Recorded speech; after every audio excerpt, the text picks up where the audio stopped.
Welcome everyone. This is David McQuell tonight with Global Impact on TECNTV.com. Thank you so very much for tuning in. We are really glad to have you back here today. Yesterday we had a good look at a great program, a great show yesterday, and we were looking at John Gideon Okello and his great impact on Tanzania and how he was greatly feared in East Africa, even feared by Idi Amin. So it's incredible to look at these stories and see people who really started well, but didn't have good mentorship. They didn't have any form of mentorship where they could use that power and that influence to really build the continent. Although he did a great job, he pulled out a great victory by overthrowing the Sultanate that was basically a slave trading post and governance in the island of Zanzibar and Pemba in what is now known as Tanzania. Yet his great feat and victory was quickly forgotten because he lacked the basic things that he needed in order to succeed. So we're looking at today at Amit Sekou Toure. So I tell you, this is really great today. So thank you very much for tuning in. I hope that you are fine. I pray that all is well with you. So I'll be right back shortly after this break.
Verses 1 to 5 says that a time is coming when the church will rise in authority and influence and dominate the earth, and many nations will come and say, "Teach us the ways of the Lord." Global Impact is a show that inspires you as a Christian to rise up through the values of the kingdom of God and shine as light wherever you may be. We believe that missions is no longer limited to some isolated, unreached community in some dark continent. The church should reach out to all aspects of life, including politics, business, science and research, the media and diplomacy, and every aspect of human life. Join us on Global Impact, Monday through Friday at 2 p.m. Eastern Time and 6 p.m. GMT. Global Impact is broadcast on TECNTV.com. Join us.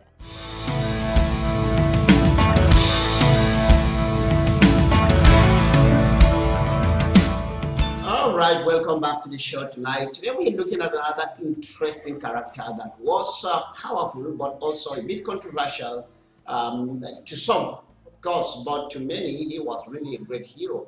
One of the biggest leaders on the front on the map of Africa, which did really have great insight into what Africa should be, but eventually lost it either by lack of mentorship or, in fact, mostly African leaders and people who fought for independence lacked mentorship and guidance, and then and also by sometimes by wrong association, associating with the wrong people.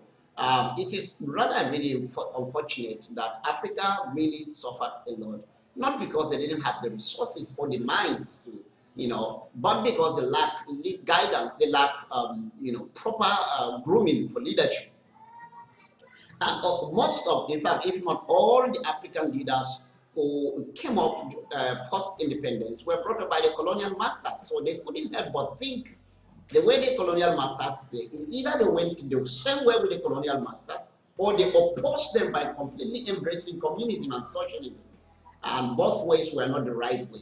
That's the reason why many and most countries in Africa got independence and after a few years collapsed, because there was no way forward. The fathers of independence in Africa were shouting, "We want self-rule now. We want self-rule now. We want self-rule now." The question is, when you are giving self-rule, how are you going to rule? They had no idea. So after that, there were lots of coups and counter-coups, military coups, which completely ruined the whole system. And every expectation that Africans had towards independence, after just about 2 years, 3 years, 4 years, 5 years, 6 years, it was all down the drain, and Africans were confused, frustrated, and lost in the wilderness. And they were wondering if actually independence was a good idea, but basically because they were not properly prepared for independence. It's not just giving your child power and freedom. Is your child knowing exactly what to do with power and to do with freedom. So it's incredible. Looking back, at the initial, the early days of coming into power, Ahmed Sekou Toure, then who rose to the ranks of union workers and fighting colonial injustice in Africa and in his own homeland, Guinea-Conakry, or French Guinea. That really brought him up into the limelight. The man who was born in 1922, by 1945, he was really at the forefront of the political struggle until he became at the age of 35. He became the first president of Guinea, or prime minister rather at that time. It was prime minister. I remember the story about how when he was received by President Kennedy. I think that we can. On 2 October 1958, Guinea became the first of France's colonial territories in sub-Saharan Africa to declare its independence in an act of defiance against its former colonial master. So there you have it. Sekou Toure, known as a and that was when he received. They got the independence, and then also again, I was looking for this moment. President, I am glad to have the opportunity to welcome you here to the United States.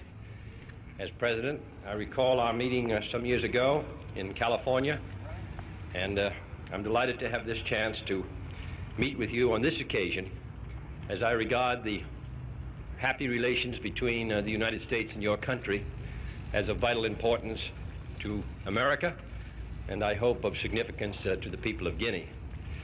We are aware very well of the great role you played in the fight for independence for your country, and also in many ways the more difficult and more significant role that you played in maintaining its independence and building a better life for its people, and also the extraordinary effort you've made to provide for closer ties between all the people of Africa, particularly those bordering on the western side of Africa.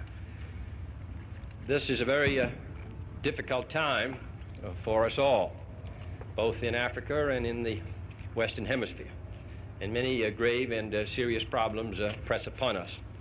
It is the responsibility of both of our countries, responsibility of those who occupy positions of leadership, to attempt to guide our countries through this period, to maintain the peace, to maintain their vital interests, to maintain their security, and provide in this environment a more prosperous and fruitful life for our individual citizens. So, Mr. President, we recognize your commitment to this cause and to the life of your people, so that we're very proud to have you here. And I hope that you realize that when you come to the United States on this occasion, you come to visit friends.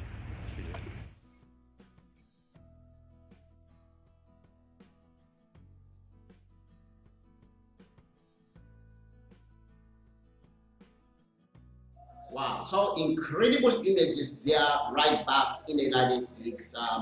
His first official visit to the United States as the Prime Minister of the newly created independent Republic of Guinea. And it is incredible, you know, they are hearing the words of J.F. Kennedy, warm words, great words of encouragement, of acceptance, and treating him as an equal, you know. Even though Guinea was at the threshold, at the opening door of their own democracy, the United States was an older nation, nearly 200 years at that time of nationhood, and they had great experience.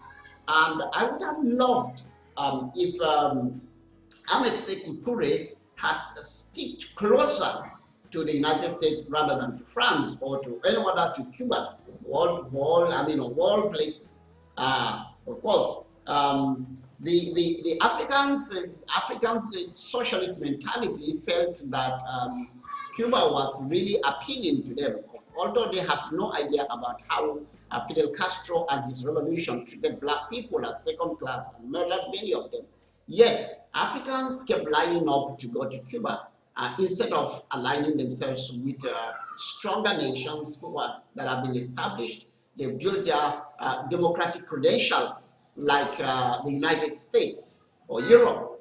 Unfortunately, he didn't. And that was one of the biggest mistakes that Ahmed Sékou Touré made.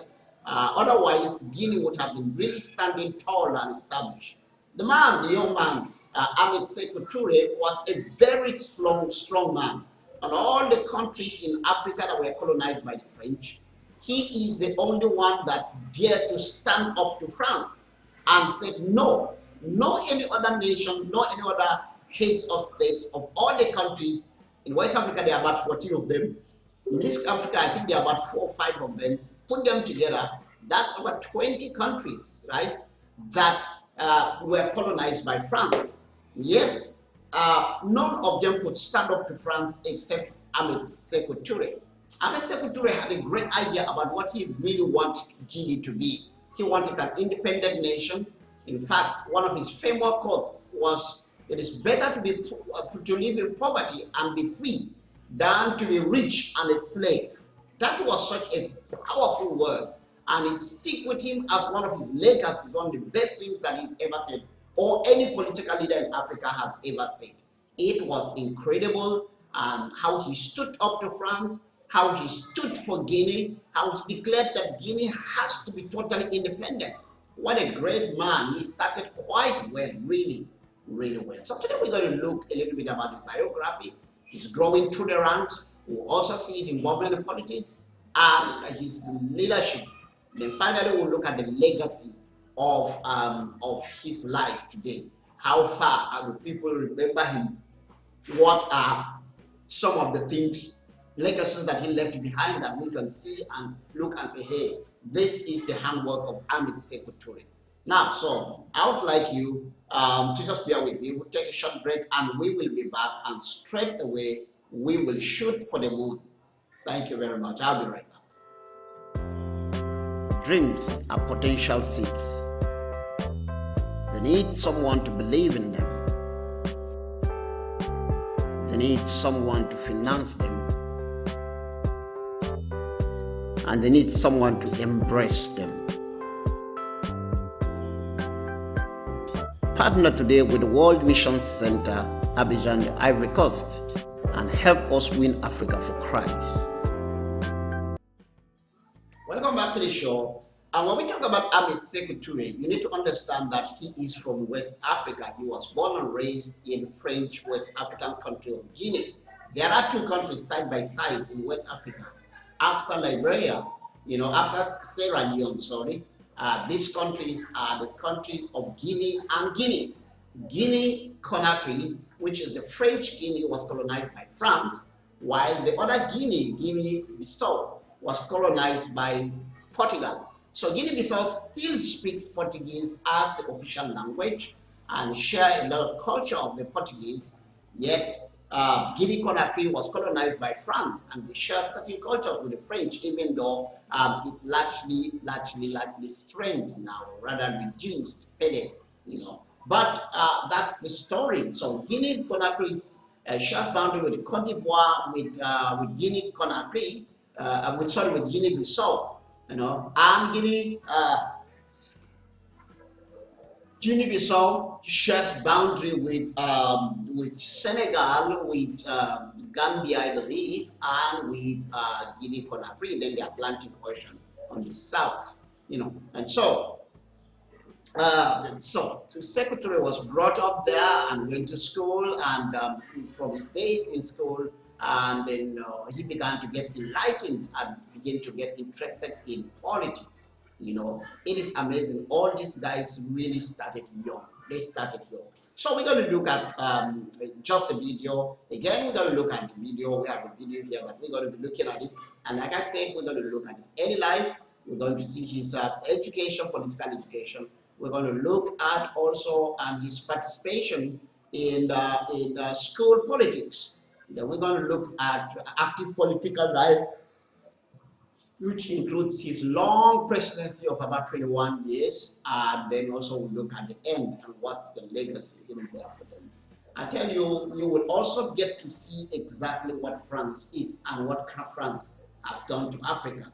And I tell you, it is not a pleasant thing. So I'll be right back, you know, after this break, and we will watch this video.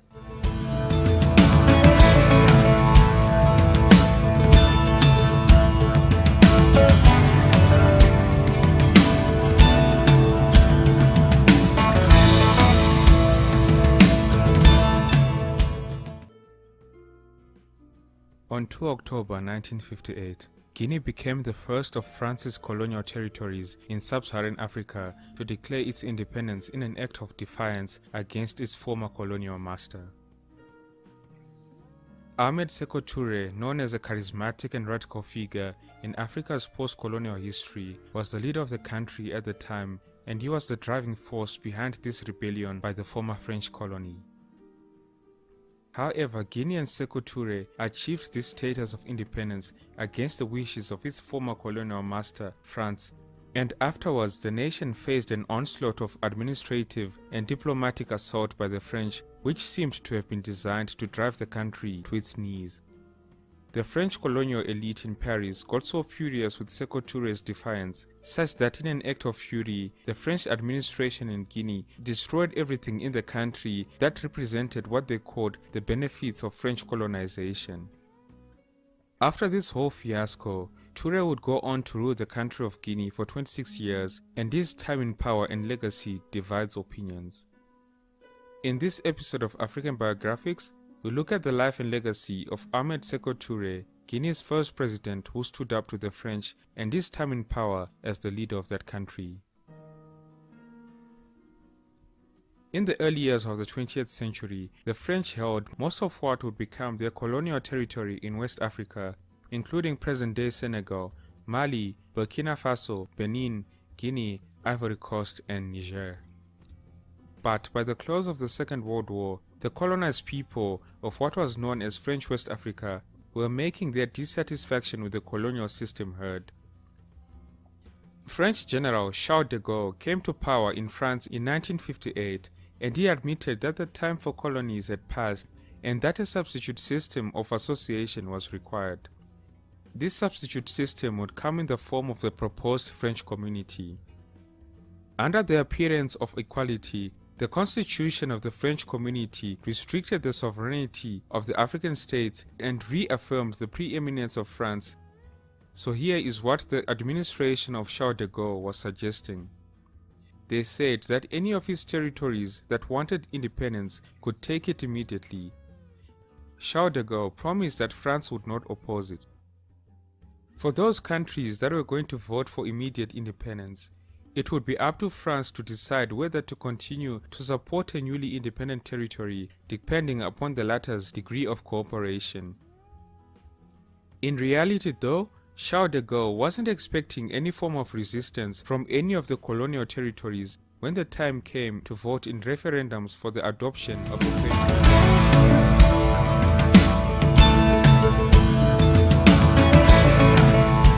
Alright, so it's important to note that not a lot was said about Ahmed Sékou Touré's background. There's nothing really very unique about him. He grew up in colonial, he was born in colonial days, grew up in those colonial days, and that's all he knew. And there were a few schools then, attended Quranic schools as well as the French educational school, formal education. And this is someone who came from basically nothing. Came from poverty, and yet he had such an acute intellectual capacity, and not only that, but he was really very engaging. Sékou Touré definitely would be involved every time where he sees injustice, where he sees oppression, and that is what really drove him, even right from his school days, right up to the days he began to work. And I'm sure we'll see it somewhere down the line in the video. But the background of this man is that he was a man that came from nothing to rise to the place of authority, simply by the importance of education. And he was educated. The more he was educated, he's not the only one, and you find it all across the board. But all the African leaders, those who fought for independence, were young people who went to school. The moment they got to school and they could read and write, they began to understand issues. They began to reason about issues. They began to ask questions. They became curious. They wanted to know. And that really gave them a great age and understanding. And they have to climb that way through the limelight and come up at the top. He was a very active man, very, very active. Very active in the sense that he would go on his way out, and be involved and try to do something about the situation at hand. He didn't just watch and sigh. No, he didn't just watch and cry. Rather, he had great encouragement in his heart, and that encouragement inspired him, and his natural charisma, natural ability, and bravery put him on. And Sékou Touré went on to rise through the ranks until he became president. So, all right, how would I that, please? Let's again watch this video, and I'm sure that you will get blessed by what you are seeing. The hypocrisy of the French is so strong that if you are not careful. For those countries that were going to vote for immediate independence, it would be up to France to decide whether to continue to support a newly independent territory, depending upon the latter's degree of cooperation. In reality though, Charles de Gaulle wasn't expecting any form of resistance from any of the colonial territories when the time came to vote in referendums for the adoption of the French community. But he had another thing coming, and that was in the form of resistance from Guinea, led by Ahmed Sékou Touré. Affectionately known as the Elephant, Ahmed Sékou Touré was born in 1922 in Guinea. At the age of 14, he displayed the spark of political activism as he led a student revolt against a French technical school in Conakry, the capital of Guinea. He was later dismissed from this school. As a young worker in the French colonial administration, he went on to become a trade union activist, and this was in 1940. In the following year, in 1941, he took an administrative assignment in the postal service, where his interest in the labor movement started increasing. Touré formed close ties with senior labor leaders and organized 76 days of the first successful strike in French-controlled West Africa. Then in 1945, he became the Secretary General of the Post and Telecommunications Workers' Union and participated in the foundation of the Federation of Workers' Union of Guinea, which was linked to the World Federation of Trade Unions. He eventually became the Vice President of the union. Because of Sékou Touré's skills as an orator, He was elected to the French National Assembly in 1951 as the representative of Guinea. From a trade union base, he managed to build up his political party, known as the Parti Démocratique de Guinée, the PDG, into a powerful mass movement. In the 1957 elections in Guinea, the PDG won 56 out of a possible 60 seats, and Touré, at the age of 35, became Guinea's prime minister. Right, so if you look back at this video, from what we have seen so far, we can see that this is how his political education began.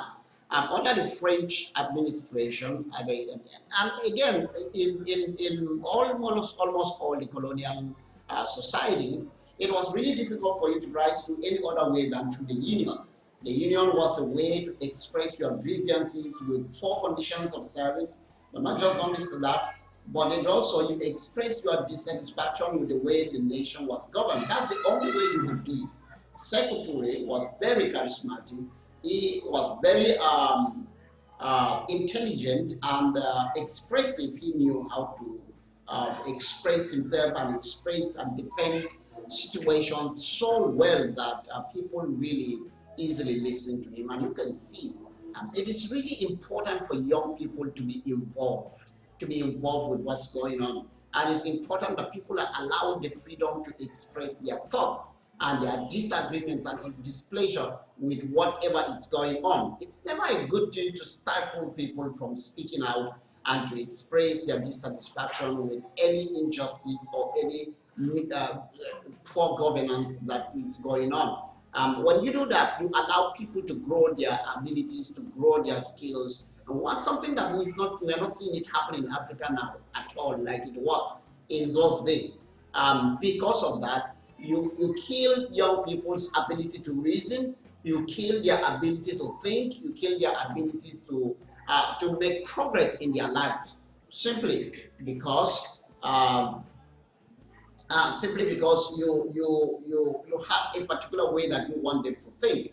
To their credit, the colonial masters, yes, didn't completely ban, even though they were heavy-handed with them. Yet they didn't ban joining labor unions and so on and so forth. But it was through these labor unions that young Africans were able to begin to mobilize themselves, ask questions, reason with themselves, and do something about it. So we'll be right back after this break. A lot has to be said about Ahmed Sékou Touré. I tell you, it is awesome. He was such a great man. I'll be right back.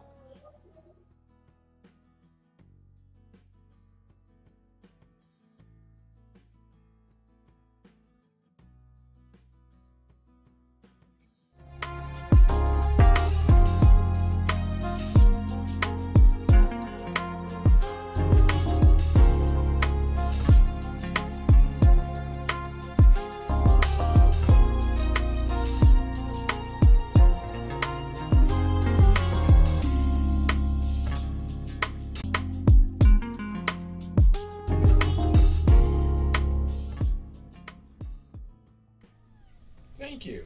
Hey, I'm Ken McClinton, the host of the Exceptional Conservative Show, live from the nation's capital. I love this cat, the Exceptional Conservative Show cat, Jacob. We love you, and we want you to know we love the fact that you watch TECNTV.com.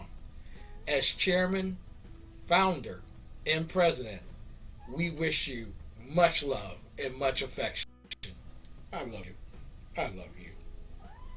Hey, this is Pastor Greg right here watching TECNTV.com live and enjoying. You should join me here on ChildrenGenerationRadio.com, and also my other favorite thing, ministering the gospel in India. Hi, I'm Bob Record, and as you can see, I love hunting. And I also love watching TECNTV.com. Why don't you join me in doing that? But in the meantime, I'm headed back to the field. See you later. Hi, my name is Tiffany Jones from Beyond the Lines. And when I'm not exploring Los Angeles, I am watching TECNTV.com. TECNTV.com. I love it. David McQuell. I'm the host of Global Impact on TECN. I'm a missionary in Abidjan, West Africa, working on establishing the largest history center. Whether I'm in the field or I'm working on history, I love TECN TV.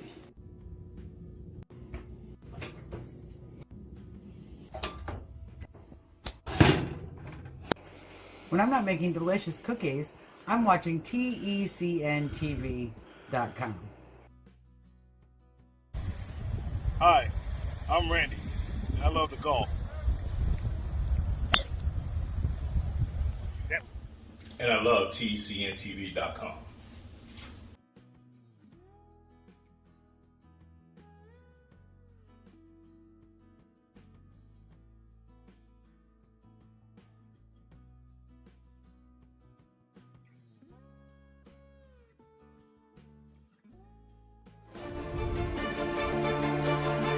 Everything that's reported on television isn't always true, but it should be. NTD, the power of truth.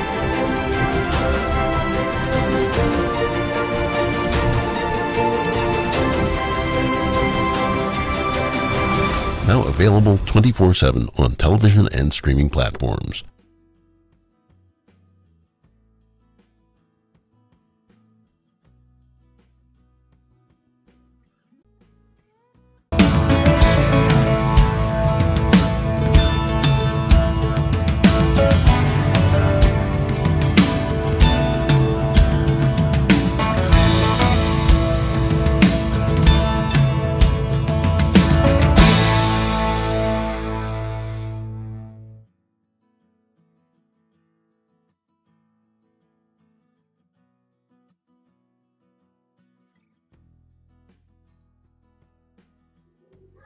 Well, thank you so very much for coming back. I saw a very wonderful article here that I really wanted to, to read it. It's the presidency.gov.za. I think it's, but they gave a little biography about Amit Sekou Toure. I believe that they will probably be speaking based on, from the eyes of a country that has gone through a lot of struggles with appetite, Amit Sekou Toure was born in 1922 in Guinea, the son of a Muslim peasant farmer, one of 7 children. He attended a school of Quranic studies at Kankan in Guinea, eventually graduating from the French Technical School. You see that, again, his father was a poor peasant farmer.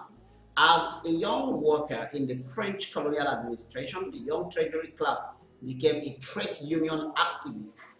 He became General Secretary of the Postal Workers Union in 1945 and organized the Union Générale de Travailleurs d'Afrique Noire in 1956, later becoming, where he organized the first 76-day strike successfully. Well, that was really threatening to the French colonial masters, later becoming the full-time head of the Guinea branch of the French Confédération Générale du Travail. That's the French General Confederation, Workers' Confederation. Toure was a key player in the massive strike in 1953, which resulted in the first decisive victory of African workers over their colonial masters. The workers' victory held out great promise for larger political triumphs under Toure's able leadership, and which had begun in 1946. When he, together with other nationalist leaders, founded the Rassemblement Démocratique Africain. In 1956, Toure was elected Guinea's deputy to the French National Assemblies in Paris as a member of the Guinea Legislative Assembly and the mayor of the city of Conakry. Wow. So this was the rise, from nothing. But, this thing didn't just come. It came through his thought, the power of his thought and expression, and also his ability to mobilize people and unite them for a common cause. And that's how he rose through the ranks and became who he was. Well, we will continue with the biography that we were just watching about this young man. We have a lot more to see, and I tell you, it's incredible. From a trade union base he managed to build up his political party, known as the Parti Démocratique de Guinée, the PDG, into a powerful mass movement. In the 1957 elections in Guinea, the PDG won 56 out of a possible 60 seats, and Touré, at the age of 35, became Guinea's prime minister. Sékou Touré was also an admirer of Ghana's Kwame Nkrumah, and as such he was far more interested in ideas of Pan-African unity than in the French community, and he quickly made clear his dislike of de Gaulle's plan of the French community, which I alluded to earlier. This would explain why he campaigned against the plan and won. When Charles de Gaulle arrived in the capital city of Guinea, Conakry, on 25 African tour to campaign for a yes vote for the new French community, he was greeted by crowds lining the streets from the airport and demanding complete decolonization before Guinea joined the Franco-African community, also known as the French community. In the speech, he uttered one of his famous statements, which was, and I quote, "The notion of a continuing French community would maintain our status of indignity and our status of subordination. We prefer poverty in liberty to riches in slavery." This statement was met with enthusiastic applause by the Guinean crowd present. Angry and slightly embarrassed by what had transpired, Charles de Gaulle rose in reply to defend France's record, and he repeated his offer, saying, "I say it here even louder than anywhere else. Independence is at Guinea's disposal. She can take it by saying no to the proposal which is made to her. And in that case, I guarantee that France will raise no obstacles." But unfortunately for de Gaulle and France, Guinea in the vote was overwhelming.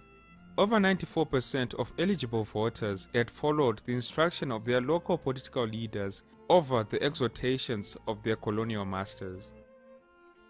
Guinea proclaimed its independence as a republic 4 days after the vote to reject the proposed constitution of France's Fifth Republic, and with it the offer of membership in the new French community.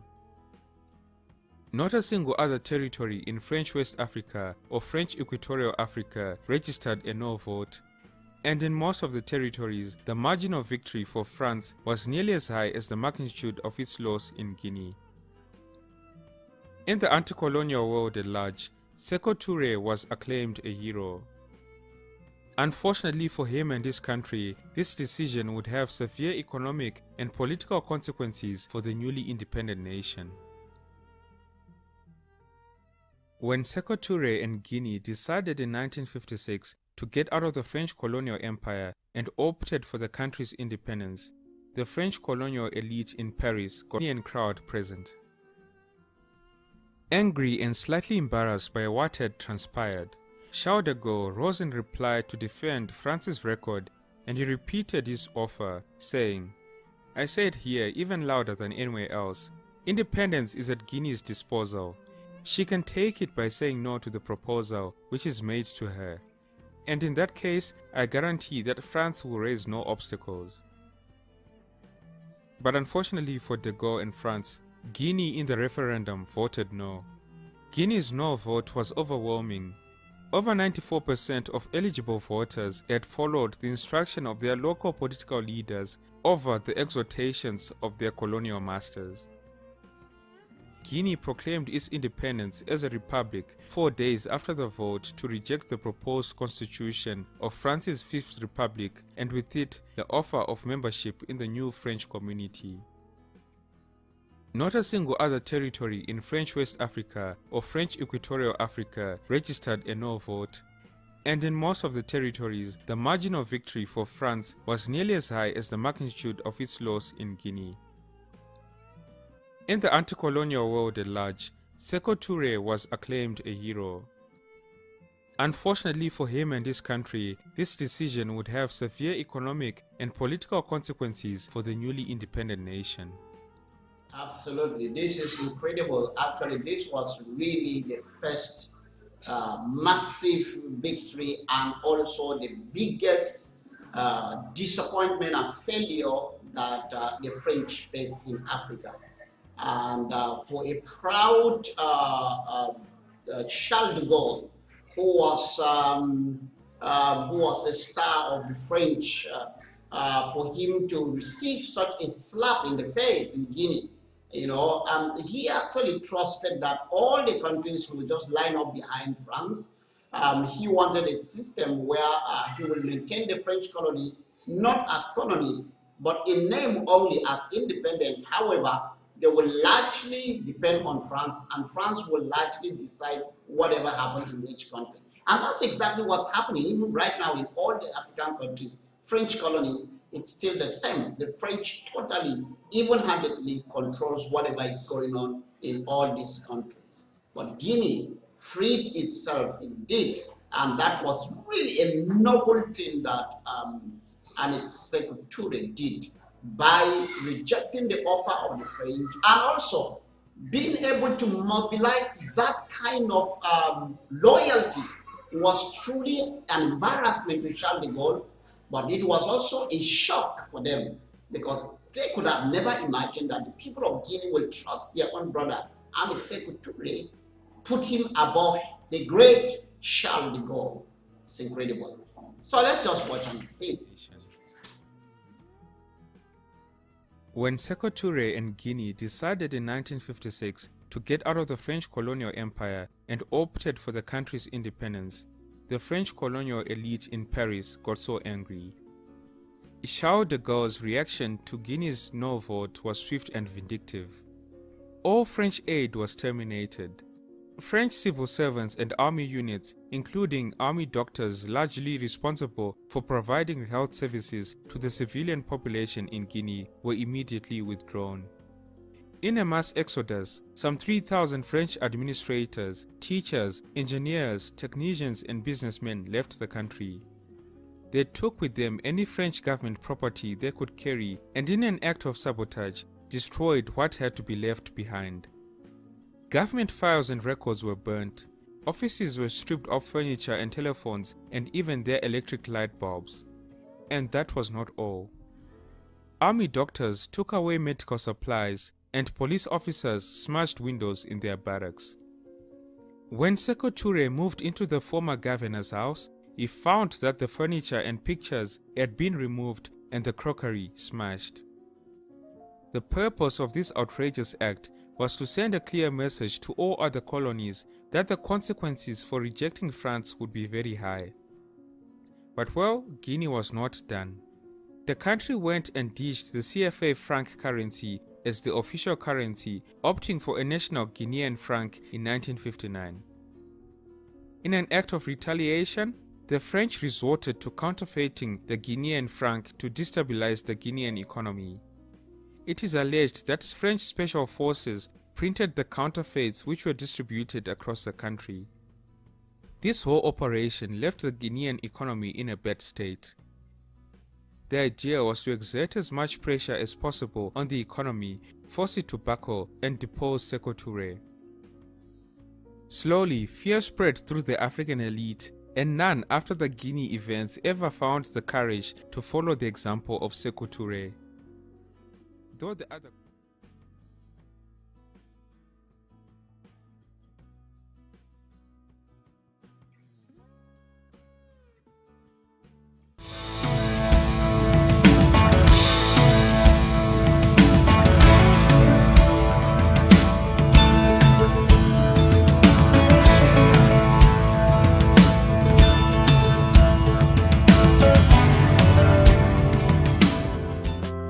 dreams are potential seeds. They need someone to believe in them. They need someone to finance them. And they need someone to embrace them. Partner today with the World Mission Center, Abidjan, the Ivory Coast, and help us win Africa for Christ.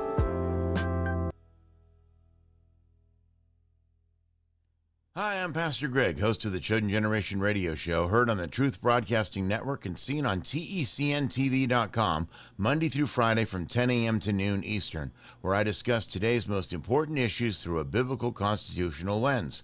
TECNTV.com appreciates our partnership with NTD, and we'd love for you to give our great programming a view. That's TECNTV.com, Chosen Generation Radio with Pastor Greg. God bless you, and God bless America.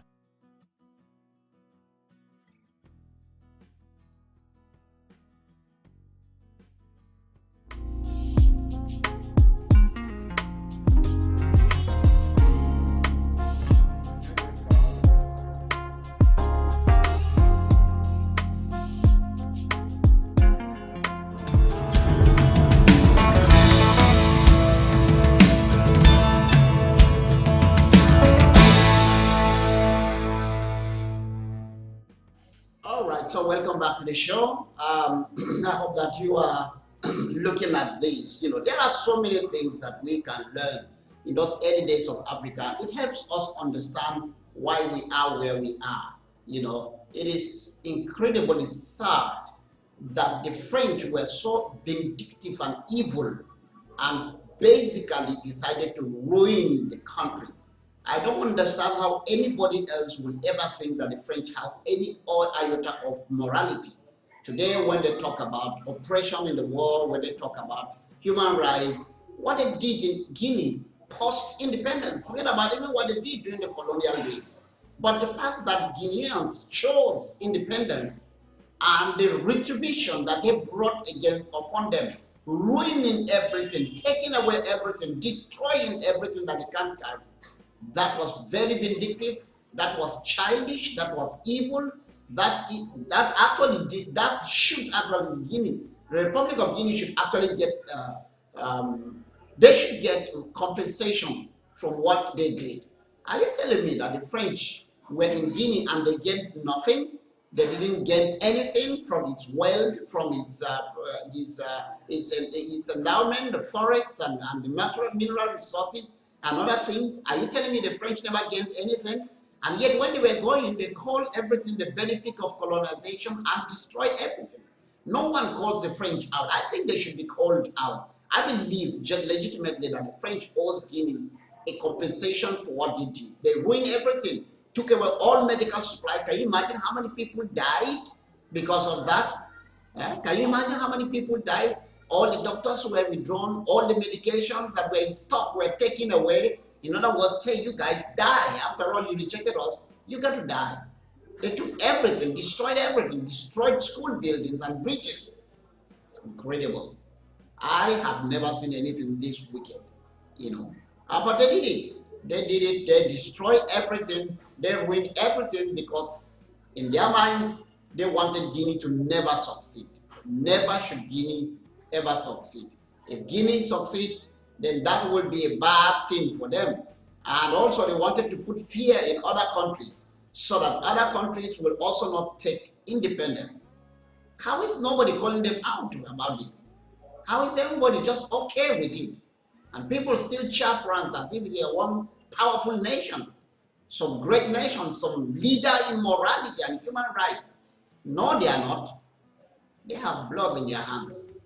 And I believe they should apologize to the Guineans and actually pay compensation to how they ruined their country and wish them death. We'll go on with the video and see. We have little time. I believe that we can cover this. Slowly, fear spread through the African elite, and none after the Guinea events ever found the courage to follow the example of Sékou Touré. Though the other colonies went and got independence in 1960, they were all still loyal to France. Brutally cut off from French economic support and subsequently refused aid by the United States, Ahmed Sékou Touré turned for outside aid to replace what France had been providing. Touré turned to his friend and ally Kwame Nkrumah from Ghana. The two leaders shared the ideals of Pan-Africanism, a doctrine that stressed the unity of all African nations above and beyond each nation's own self-interest. Ghana quickly loaned Guinea some $28 million. Sékou Touré also turned to the then Soviet Union for assistance. By 1960, nearly half of Guinea's exports were going to the Eastern Bloc nations, and the Soviets had committed millions of dollars of aid to the African Republic. As a result of the Soviet influence, Guinea became a socialist country with a command economy, an entrenched communist single-party structure, the PDG, with political cells down to village and district level, as well as a system of informants. However, Touré's exclusive association with the communists was short-lived. In 1961, he expelled the Russian ambassador for interfering in the internal affairs of his country, accusing the Soviets of plotting a Marxist revolution. Following this episode, the United States became a significant source of aid for Guinea. In 1963, Touré met with President John F. Kennedy, and the United States subsequently loaned Guinea $400 million to develop its bauxite industry. From bauxite is where we derive the metal aluminium. As time went on, in the 1960s, Touré maintained a stance of positive neutrality with respect to the Cold War conflict between the superpowers, accepting aid from both the United States and the Soviet Union. Following the break from France, Sékou Touré imposed a socialist blueprint on Guinea's economy, but at the same time, he inhabited a world of conspiracy. As a result, he began plots and purges, starting in 1960, only 2 years after Guinea had become independent. He spoke frequently of what he called a permanent plot to overthrow his regime, a vast conspiracy, so he claimed, organized by Western powers and other enemies of the Guinean Revolution. Some plots were undoubtedly real, some were deliberately created, but unfortunately others were simply fictitious. For instance, in 1961, he announced the discovery of a teacher's plot after teachers had demanded equal pay for equal work and criticized government policies. Prominent teachers and intellectuals were detained, and the Soviet ambassador was summarily expelled, accused of meddling in Guinea's affairs and sponsoring this revolt. About 1/5 of Guinea's population immigrated to neighboring African countries, mostly to escape his harsh domestic policies. His regime became notorious for short trials, public executions, arbitrary imprisonment, and the use of torture. In 1965, after a group of traders tried to form an opposition party and nominated a candidate to stand in the presidential election against Sékou Touré, they were arrested and condemned to death. In 1972, a shortage of medicine was described by Sékou Touré as a plot by the physicians to discredit the revolution. He also interpreted news of a cholera epidemic in Guinea in 1973 as a counter-revolutionary plot. This constant barrage of permanent plots by the Sékou Touré regime instilled fear amongst the citizens and coerced them to comply with the government. But earlier on, I also said that some of the plots against Sékou Touré were real, and this led to him having an increase in paranoia. For instance, in June of 1970, Radio Conakry reported on an impending invasion of Guinea by forces that were being trained in Portuguese Guinea, now known as Guinea-Bissau. A few months later, a group of mercenaries were arrested in the country. Touré had given support to the long anti-colonial struggle that was being waged in Guinea-Bissau. For generations, the Portuguese government had held the tiny African province in its grip. So Sékou Touré provided freedom fighters in Guinea-Bissau with base facilities and diplomatic support. Portugal countered by conducting a major propaganda campaign against Sékou Touré, characterizing his regime as a Marxist dictatorship. And in 1970, the Portuguese helped mount a mercenary invasion of Guinea. This invasion led Sékou Touré to believe that the conspiracy against his government was universal. As destructive as the mercenary plot was, the invasion failed to unseat Sékou Touré. Instead, it led to a reign of terror, suspicion, and violence in Guinea. Public figures suspected of holding opinions critical to Touré and his government were classified as subversives and were arrested. Secret mass trials and executions followed. The bodies of the condemned were later displayed in public places. The nation of Guinea was potentially a rich country with well-watered coastal plains and the extensive uplands offering huge agricultural potentials and vast deposits of bauxite and iron ore. But Touré's economic strategy proved very destructive. To free Guinea from its subordination to France and to prevent the rise of an elite entrepreneurial class in the country, he extended state control to every sector of the economy. Independent traders were denounced as bourgeoisie traitors to the revolution and were replaced by a huge state trading corporation.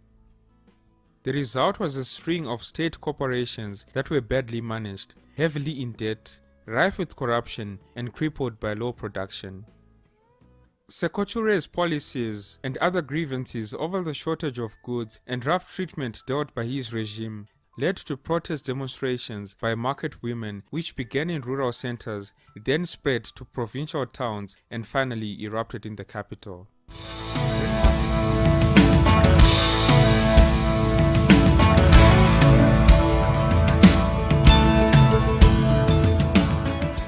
Thank you very much for tuning in today. I hope that you got something out of this show today. It is just astounding for me to see people who began well, who had great opportunities, and then everything just blown away, sometimes through their carelessness, sometimes through wrong association. What this documentary never said was his relationship with Cuba. When France rejected them, the United States made an error of turning their back on him. I think that was the time they should have embraced him and helped him build up, because he was trying to break away and he was trying to build liberty in his country. And that was the ideal of the United States. They should have embraced him and helped him. Well, when the United States turned away from him, the French and Europeans had turned away from him, the next person they could go to then who was strong was Russia. Turning to Russia, of course, they have to imbibe the socialist ideals, and they turn Guinea into a socialist state, and you know the rest. You know that socialism ends up in poverty and want and misery. Well, I think that we have done a lot on this show, on this subject for tonight. Thank you very much for tuning in. God bless you. Tune in tomorrow again. We'll look at another fascinating character on Africa. Some of the most controversial people. We're actually some of the greatest people. Thank you so much for tuning in. God bless you. Continue to enjoy TECNTV.com. We love you. Bye-bye.